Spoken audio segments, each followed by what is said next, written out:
We say, one must live. It's necessary to survive. You know, you really must go on. It's your duty. It's your duty to your children. But you see, the thing I feel is if you bring up your children that way and tell them that they ought to be grateful to you because you're doing your duty towards them, they will learn to bring up their children in the same way, and everybody will be depressed. There really is no necessity to go on living. We think, you know, it's part of our Western philosophy, that we think we have a drive to survive, that we must go on living. Because some big daddy said to us, you got to go on living, see? And you better make it, or else. Well, I've already explained to you on this show that the fear of death is completely absurd. Because if you're dead, you've got nothing to worry about. So you'll be all right. So in the same way, you must not, no, I don't want to use that word, must not. Because I'm not trying to talk to you as an authority. I'm trying to talk to you as somebody who's opening your mind up, a helper, not a father figure. This thing here, this plant, I'm quite sure it doesn't say to itself, you ought to go on living. You've got an instinct to survive, which is something other than yourself and which you have to obey.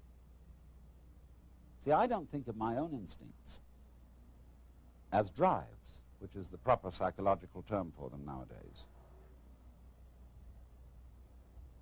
I think of my instincts as myself. I don't say, excuse me, but I have an unfortunate desire to reproduce myself, and therefore I'm sexy, and would you please accommodate me? I don't say, excuse me, but I have to eat, and really it's absolutely necessary that I eat. I say, on the contrary, hooray! I am this desire to make love, and I am this desire to eat. It's not something else that pushes me around, it's me. Well, all right, but it doesn't have to go on. I don't feel so compelled that if it were to stop, well, if it were to stop, if I were to be killed, that would be another scene. That would be a different form of the dance. If I'm in pain, people say, don't scream, don't cry, because screaming or crying is a perfectly natural reaction to pain. When a baby is first born, they cut the umbilical cord and somebody smacks it on the bottom, and the baby, yeah! See? That's the first thing in the world. There is in Zen Buddhism a koan, which says that when the Buddha was born, he suddenly stood up and announced, above the heavens and below the heavens, I alone am the world-honored one. Well, everybody would say that was an extremely proud thing to say. So they give this to students of Buddhism as a problem. How could it be that the Buddha, as a little baby, was so proud as to make this pompous statement when he was born? And if you understand the problem correctly, you answer, see? Because that is the perfectly natural response to the painful event of being born into this world. But thereafter, we always say, baby, don't you cry. Shut up. We don't like to hear babies crying. Shut up. And therefore, we stamp out in human beings their natural release from the problem of pain. If you're in pain, cry. And if you can't do that, then pain is your problem. But if you can cry, and if you can let go in that way, pain is no problem. And if you get the shudders at death, the idea of death, the idea of not being here anymore, just get those shudders and dig them. Because the shuddering, isn't it curious? We sometimes say, you remember that song that said, I am not shivering 'cause I'm cold. I am not shivering 'cause I'm cold. I am not shivering 'cause I'm cold. I am just shivering with delight. You know, when we get the shivers of delight. So all these emotions that we have, the emotions of uptightness, dread, shivers, horrors, can be interpreted in other ways. But we interpret them in a negative way so long as we are under the sense that you absolutely must go on living. Now you see, living, like this plant, is something spontaneous. In Chinese, the word for nature is zhiran, which means that which happens of itself, not under any control of an outside boss. And they feel that all the world is happening so of itself. It's spontaneous. And so you stop this spontaneous flowering of nature cold if you tell it you must do it. It's like saying to someone, you must love me. Well, it's ridiculous. If I were to ask my wife, darling, do you really love me? And she says, I'm trying my best to do so. That's not the answer I want. I want her to say, I can't help loving you. I love you so much I could eat you. And that's what the plant feels in growing. It doesn't feel that it must grow. It's not under orders. It's not a military chain of command. It does this spontaneously. So that when you try to command a spontaneous process, you stop it. It's like saying to someone, now, be unself-conscious. You know, there's a belief in India that if you think of a monkey while you're taking medicine, the medicine won't work. So therefore, when you take your vitamins or next pills, try not to think of a monkey. See? And that will completely tie up the spontaneous process, and it won't work. So all the things that we say to our children, like, well, you must have a bowel movement every day after breakfast. Try, darling, to go to sleep. Stop pouting. Take that look off your face. Oh, you're blushing. And make you feel guilty about blushing. See? All those things are attempts to say this one thing. Darling, little child, you are required to do what will be acceptable only if you do it voluntarily. And everybody on this account is completely mixed up, because we are trying to force genuine behavior. We all admire artists when we say they're unself-conscious. They seem so natural. They seem to dance or paint or talk or play the piano so effortlessly. Of course, a lot of work has gone into it. But if you are a great artist, your so-called periods of practice, when you sit for hours and study your technique on the piano, you will not do that effectively unless it is a pleasure for you. You have to come to the point where going over it again and again is a dance. One of my friends is a great Hindu musician who has the most extraordinary technique in playing an instrument called the sarod. It's like an extremely sophisticated Hindu guitar. His name is Ali Akbar Khan, and he's generally acknowledged to be the leading master of Northern Indian music.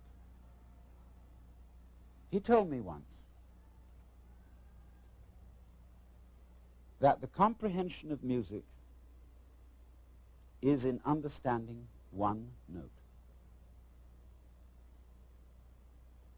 The meaning of that is he can sit for hours and hours working on this. But there really is only one note at a time. And he gets into that note and listens. He really listens. Gets into the sound. And it simply doesn't matter that it takes a long time, that he'll have to do this for many hours, because he's completely absorbed in listening to the sound he is now making. He's going with that vibration, as when you might chant, you see, like they do in yoga.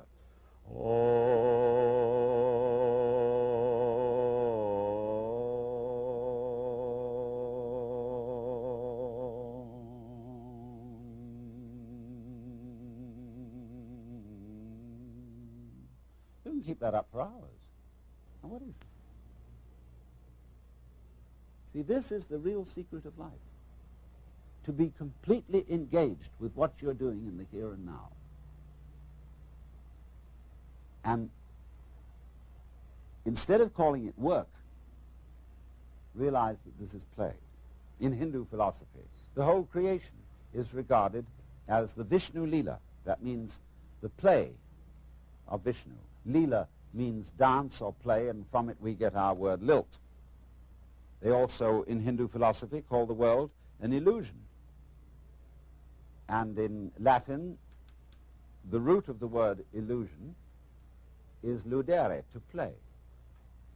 Because all this going on, the swinging of the ball, the pattern in which the flower goes, is just to swing.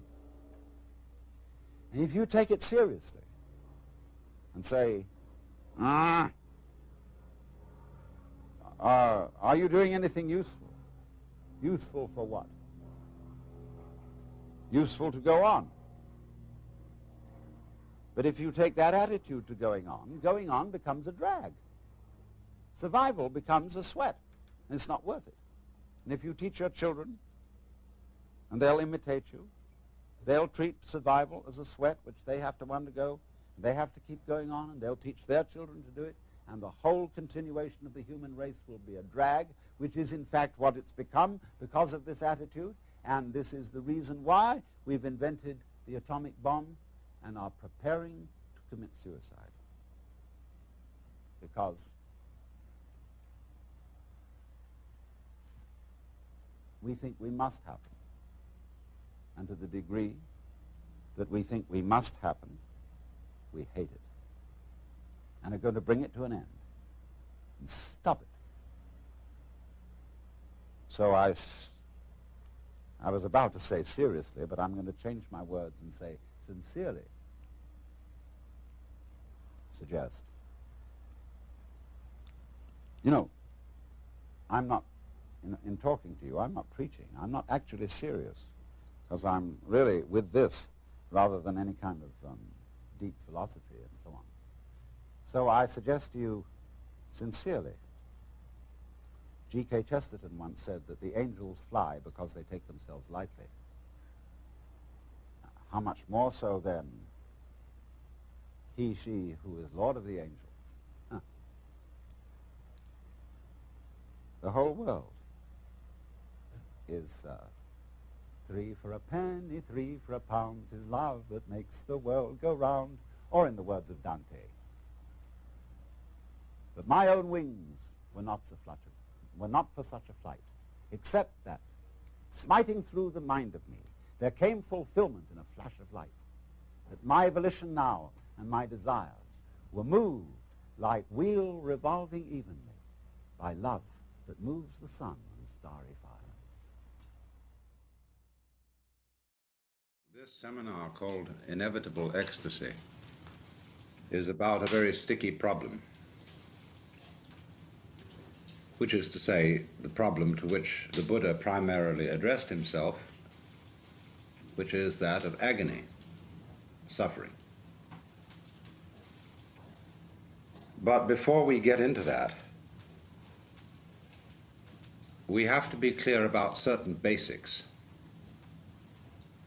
And these basics have to do not so much with concepts and ideas, as they do with a state of mind, a state of sensation, a state of consciousness. And we need to understand that, even be in that, before we can really go very far. And this is an extraordinarily difficult state of mind to talk about, even though in its nature it's extremely simple. Because it is, in a way, like we were when we were babies, when we hadn't been told anything and didn't know anything other than what we felt, and we had no names for it. Now, of course, as we grow older, we learn to differentiate one thing from another, one event from another, and above all, ourselves from everything else. Well and good, provided you don't lose the foundations. Just as mountains are differentiated, but they're all based on the earth, so the multiple things of this world are differentiated. But they have, as it were, a basis. There is no word for that basis, not really, because words are only for distinction. And so there can't really be a word, not even an idea, of the non-distinction. We can feel it, but we can't think it. But we don't feel it like an object. You feel you're alive. You feel you're conscious, but you don't know what consciousness is, because consciousness is present in every conceivable kind of experience. It's like the space in which we live, which is everywhere. It's like a fish being in water, and presumably a fish doesn't know it's in the water, because it never goes out. A bird presumably knows nothing of the air, and we really know nothing of consciousness, and we pretend space isn't there. So, however, when you grow up and become fascinated, which is really the right word, spellbound, enchanted, by all the things that adults wave at you, you forget the background. And you come to think that all the distinctions which you've been learning are the supremely important things to be concerned with. You become hypnotized. And so when we are told to pay attention to what matters, we get stuck with it, and that's what in Buddhism is called attachment. Attachment doesn't mean that you enjoy your dinner,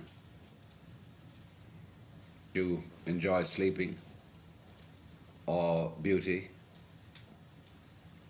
Those are responses of our organism in its environment, as natural as feeling hot near a fire or cold near ice.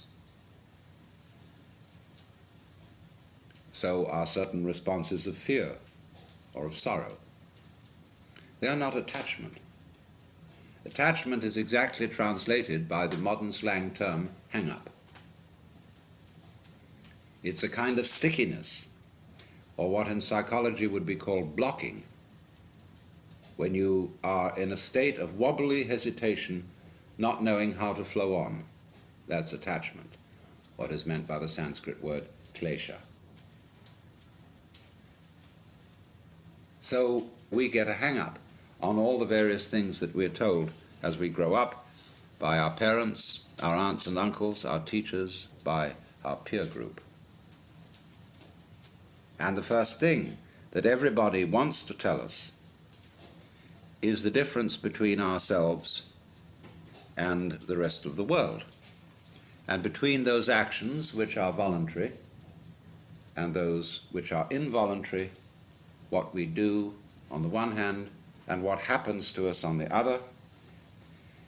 And this is, of course, immensely confusing to a small child, because it's told to do all sorts of things that are really supposed to happen, like going to sleep, like having bowel movements, like loving people, like not blushing, stopping being anxious, and all sorts of things like that.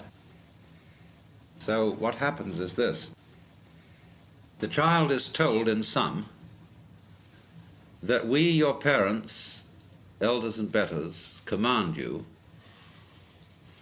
to do what will please us only if you do it spontaneously. And no wonder everybody's completely confused. We go through life with that burden on us. We therefore develop this curious thing. We develop a thing which is called an ego. Now I've got to be very clear to you what I mean by an ego. An ego is not the same thing as a particular living organism. For my philosophy, the particular living organism, which is inseparable from a particular environment, that is to say, from the universe as centered here and now, is something real. It isn't a thing. I call it a feature of the universe. But what we call our ego is something abstract, which is to say, it has the same order and kind of reality as an hour, or an inch, or a pound, or a line of longitude. It is for purposes of discussion. It is for convenience. In other words, it is a social convention that we have what is called an ego. But the fallacy that all of us make is that we treat it as if it were a physical organ, as if it were real in that sense, when in fact it is composed, on the one hand, of our image of ourselves, that is our idea of ourselves, as when we say to somebody, you must improve your image. Now, this image of ourselves is obviously not ourselves, any more than an idea of a tree is a tree, any more than you can get wet in the word water. And to go on with, our image of ourselves is extremely inaccurate and incomplete. Would that some God the gifted give us to see ourselves as others see us. We don't. So my image of me is not at all your image of me. And my image of me is extremely incomplete in that it does not include any information to speak of about the functioning of my nervous system, my circulation, my metabolism, my subtle relationships with the entire surrounding human and non-human universe. So the image I have of myself is a caricature. It is arrived at through mainly my interaction with other people who tell me who I am in various ways, either directly or indirectly, and I play about with what their picture is of me, and they play something back to me so that we set up this conception. And this started very, very early in life. And I was told, you see, and you were told, that we must have a consistent image. You must be you. You have to find your identity in terms of image. And this is an awful red herring. A lot of the current quest for identity among younger people is a search for an acceptable image. What role can I play? Who am I in the sense of what am I going to do in life, and so on. Now, while that has a certain importance, if it's not backed up by deeper matters, it's extraordinarily misleading. So therefore, on the one hand, there is this image, which is intellectual, emotional, imaginative, and so forth. Now, we would say, I don't feel that I am only an image. I feel there's something more real than that, because I have a sense of there being a particular sort of, how do we say, a center of something, some sort of sensitive core inside the skin. And that corresponds to the word I. Let's take a look at this. Because the thing that we feel as being myself is certainly not the whole body.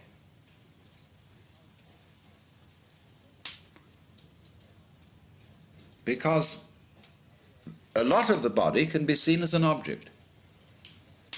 In other words, if you stand, stretch yourself out, lie on the floor, and turn your head and look at yourself, you can see your feet and your legs and all this up to here, and finally it all vanishes, only there's a sort of a vague nose in front.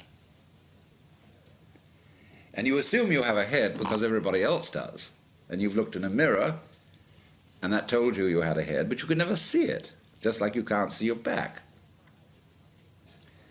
So you tend to put your ego on the side of the unseen part of the body, the part you can't get at, because that seems to be where it all comes from, and you feel it. But what is it that we feel? Because if I see clearly, and my eyes are in functioning order, the eyes certainly are not conscious of themselves. There are no spots in front of them, no defects, in other words, in the lens or in the retina or in the optic nerves that give hallucinations. So also, therefore, if my ego, my consciousness is working properly, I ought not to be aware of it as something sort of there, being a nuisance in a way in the middle of things, because your ego is awfully hard to take care of. Well, what is it then that we feel? Well, I think I've discovered what it is. It's a chronic, habitual sense of muscular strain, which we were taught in the whole process of doing spontaneous things to order. When you're taking off in a jet plane, and the thing has gone rather further down the runway than you think it should have without getting up in the air, you start pulling at your seatbelt. Get this thing off the ground. Perfectly useless. So in the same way, when our community tells us, look carefully, now listen, pay attention, we start using muscular strains around our eyes, ears, jaws, hands, to try to use our muscles to make our nerves work, which is, of course, futile. And in fact, it gets in the way of the functioning of the nerves. Try to concentrate. And then when we try to control our emotions, we hold our breath, pull our stomachs in, or tighten our rectal muscles to hold ourselves together. Now pull yourself together!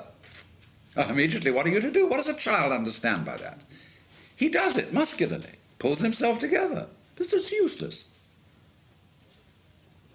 So everybody chronically pulls themselves together, so that it's so funny, if you get a person to just lie on the floor and relax, well, there's the floor under you, as firm as can be, holding you up.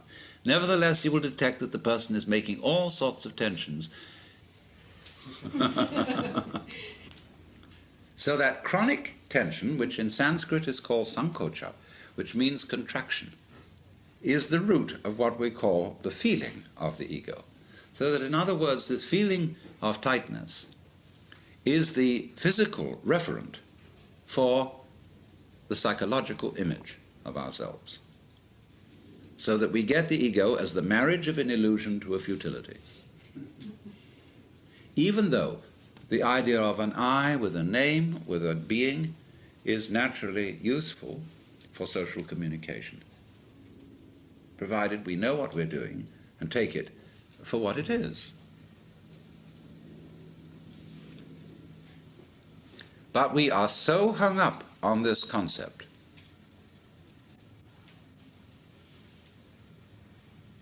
that it confuses us, even in the proposition that it might be possible for us to feel otherwise.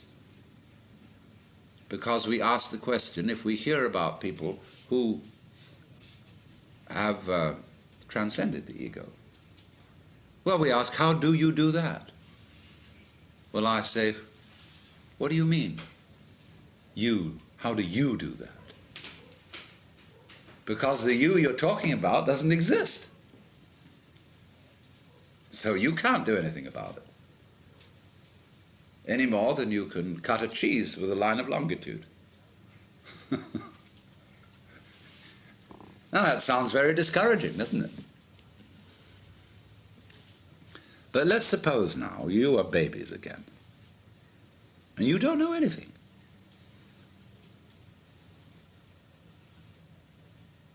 Now, don't be frightened, because anything you know you can get back later.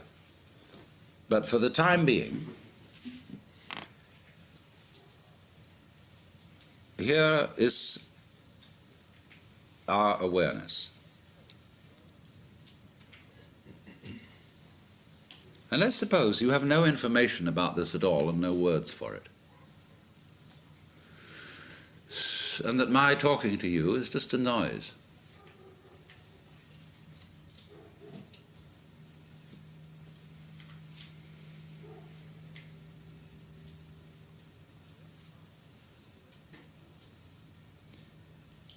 Now, don't try to do anything about this.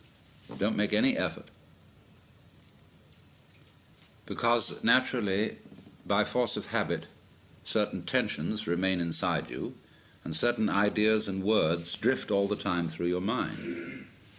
Just like the wind blows or clouds move across the sky. Don't bother with them at all. Don't try to get rid of them. Just be aware of what's going on in your head, like it was clouds in the sky, or the crackling of the fire.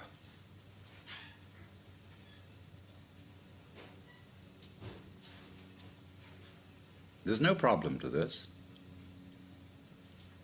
All you have to do, really, is look and listen without naming, and if you are naming, never mind. Just listen to that.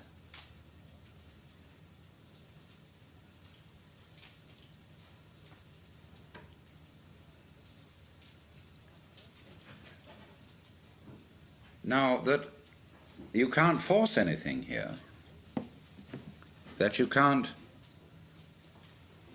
willfully stop thinking and stop naming, is only telling you that the separate you doesn't exist. It isn't a mark of defeat. It isn't a sign of your lack of practice in meditation. That it runs on all by itself simply means that the individual separate you is a figment of your imagination. So you are aware at this point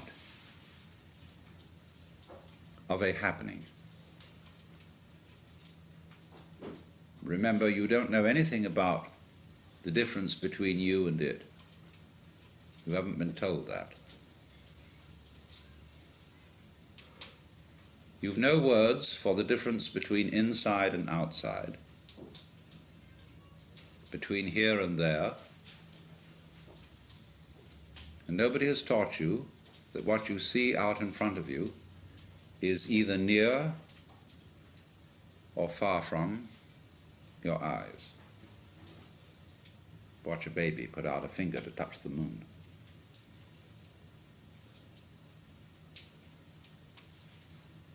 You don't know about that.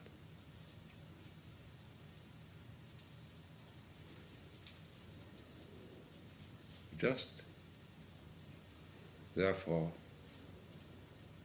here it is. We'll just call it this.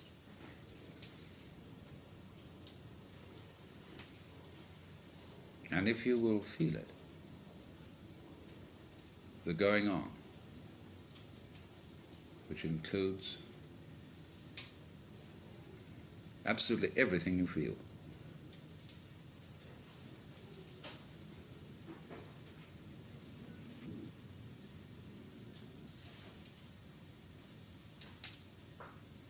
and it's a happening.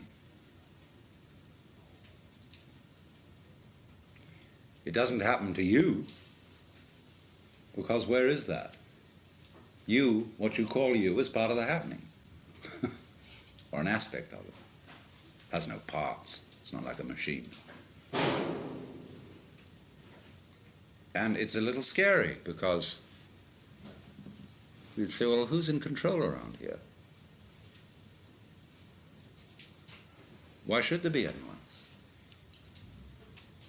Now, that's a very weird notion we have, that processes require something outside them to control them. It never occurred to us that processes could be self-controlling, even though we say to someone, control yourself. We can always, in order to think about self-control, we split a person in two, so that there's a you separate from the self that's supposed to be controlled. Well, how can that achieve anything?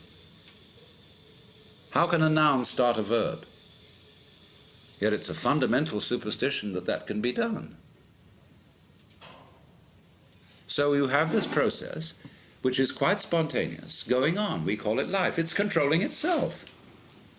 It's aware of itself. It's aware of itself through you. You are an aperture through which the universe looks at itself. And because of it's the universe looking at itself through you, there's always an aspect of itself that it can't see. So it is like that snake, you see, that is pursuing its tail, because the snake can't see its head, like you can't.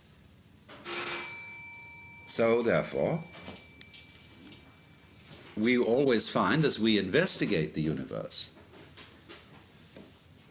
make the microscope bigger and bigger and bigger, and we will find ever more minute things.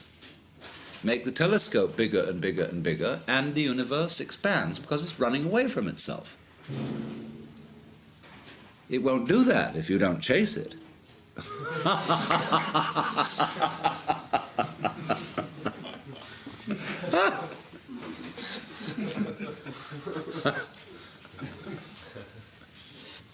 So, the universe is chasing its own tail, you see. It's the thing we're talking about, this Tao.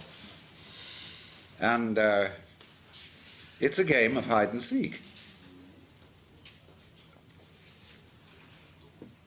Really, when you ask the question, who is doing the chasing, you are still working under the assumption that every verb has to have a subject. That when there is an action, there has to be a doer. Well, that's what I will call a grammatical convention, leading to what Whitehead called the fallacy of misplaced concreteness. Like the famous "It" in "It Is Raining." So when you say, there cannot be knowing without a knower, this is merely saying no more than there can't be a verb without a subject. And that's a grammatical rule and not a law of nature. Anything you can think of as a thing, as a noun, can be described by a verb. And there are languages which do that. It sounds awkward in English, but